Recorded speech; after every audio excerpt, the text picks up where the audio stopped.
Good morning out there, everybody. Allen D9J Sports. Hey, we're right back at it with another show. We've got a good one lined up for you. Hey, it's Tuesday. It's Tuesday, man. You've got a few days left before you get a 3-day weekend, and you're going to have a big decision to make.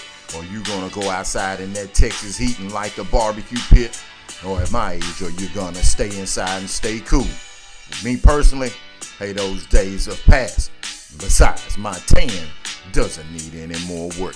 We've got a good one lined up for you. We're going to be talking about Lamont Roach and Tank, and we're also going to be jumping in and we're going to be talking about Canelo and Crawford. Let's jump right into this thing. Oh, yeah, you know what's going down. Lamont Roach, Tank Davis, they're going back at it again. What is it? It's going to be August the 16th, 2025 in Las Vegas, Nevada. Oh, the WBA lightweight title. It's going to be up and it's going to be exciting. I'm here to tell you, my personal pick is, hey, I think that Lamont Roach is going to knock Tank out.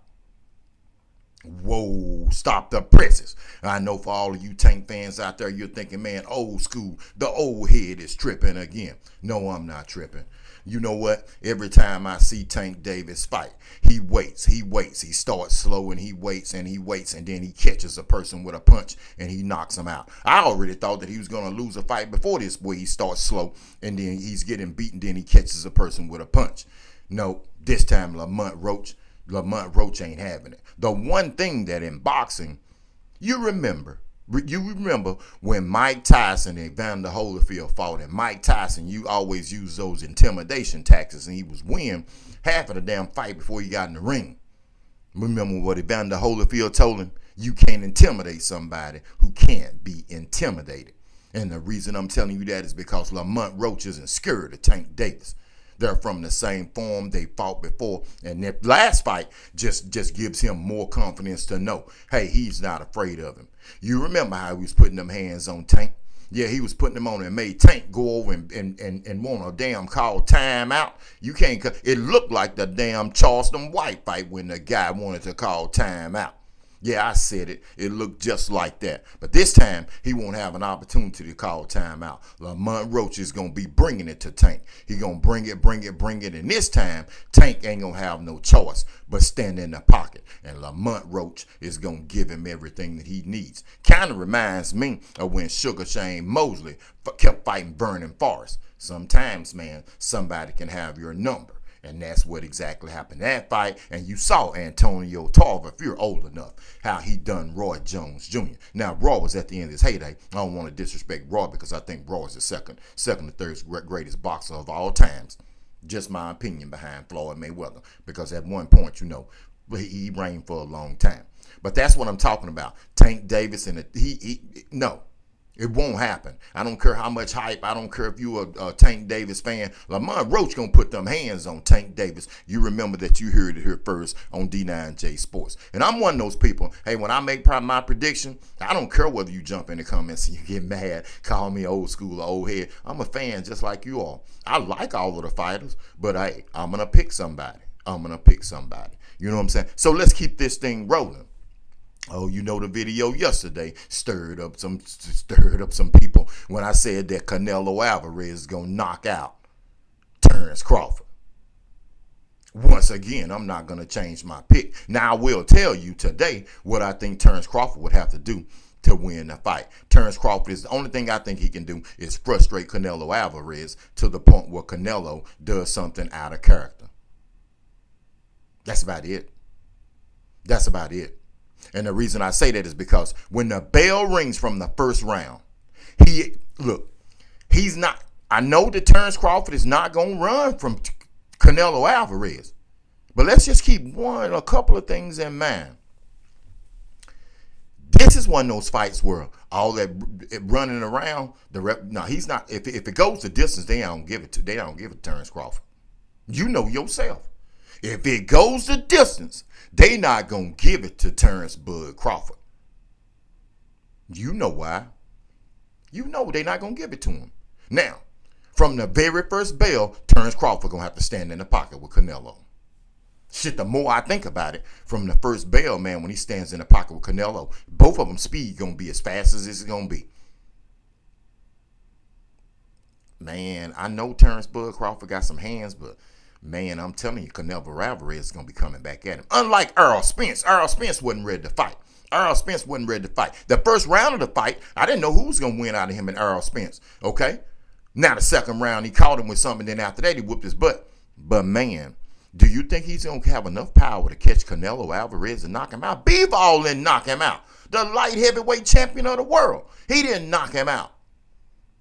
Do you think that Terence Bud Crawford is a better defensive fighter than Floyd Mayweather? You know damn well he isn't. So, in saying that, what can Terence Bud Crawford do? Terence Bud Crawford, man, he's going to have to be sticking. But he's going to have to hit Canelo with some shots to make him respect his power. I don't see it happening. I do not see it happening. You can call me crazy. You can call me old school. You can say what you want to say. But I'm telling you, man, weight classes are for a reason.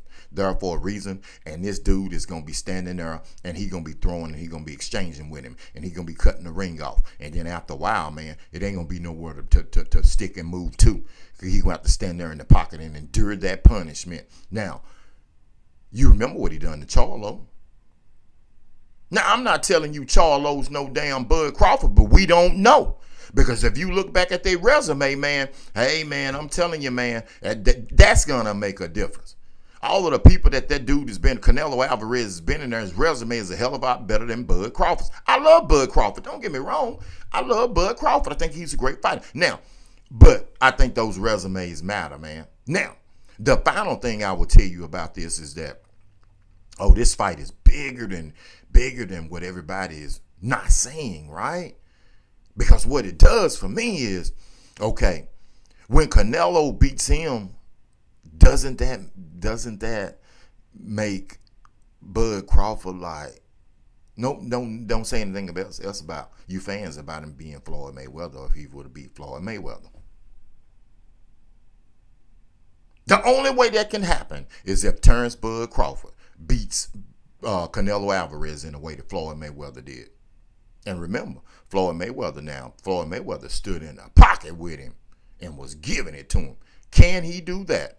Can he do that? Do you remember the time when Canelo got a good shot? I think it's like round 4 or 5 when he got a good shot on Floyd Mayweather. Floyd Mayweather simply laughed, took a step back, and then walked up to Canelo and went rat-tat-tat-tat-tat by 6 punches. Do you remember when Floyd Mayweather pinned him in the corner and with boom, boom, boom, uppercut? You think that Canelo gonna allow that dude to Bud Crawford to do that? No, ladies and gentlemen, not gonna happen. Not gonna happen. This is Alan with D9J Sports, man. I appreciate everybody getting in the comments. I'm telling you, I appreciate you guys and girls getting in the comments. Remember, this isn't a show. My show is not about. It's not about, hey, man, I'm some superstar and I'm going to use my loud voice. This is a straight up show. We tell the truth, man. We got 15,000 subscribers, man. And hey, we got people that constantly watch our show. And it's basically about sports in the 419. We talk about football, basketball, everything. But I'm telling you, when it comes to sports like this, you can't help but talk about it. So, hey, continue to watch the show. Continue to stick with us. And as you drive today, I've got a few things left I want to tell you. On your way to the office, ladies first. When you get to the office and she walks in and she wants to act all bougie, like she's better than you and kissing, you know what? Just sit at your desk in your cubicle and know she's nobody special. She buys her damn weave from the same place you do. You just get your check. And for all of the guys out there who may be working on construction sites or around concrete or whatever you may be doing, for that snitch who's constantly telling the boss when you take 5 minutes more on the break, you know what snitches do and you know what they get. Just give it a little more time. Alan with D9J Sports. Boxing is back. Boxing is back. And it won't be long before the National Football League rolls out and rolls into a town near you. Alan D9J Sports. We're definitely out. We'll see you Wednesday to talk a little Cleveland Browns and Dallas Cowboys Jerry Bizarro World Football. Till then, be safe. Keep your hands on the wheel.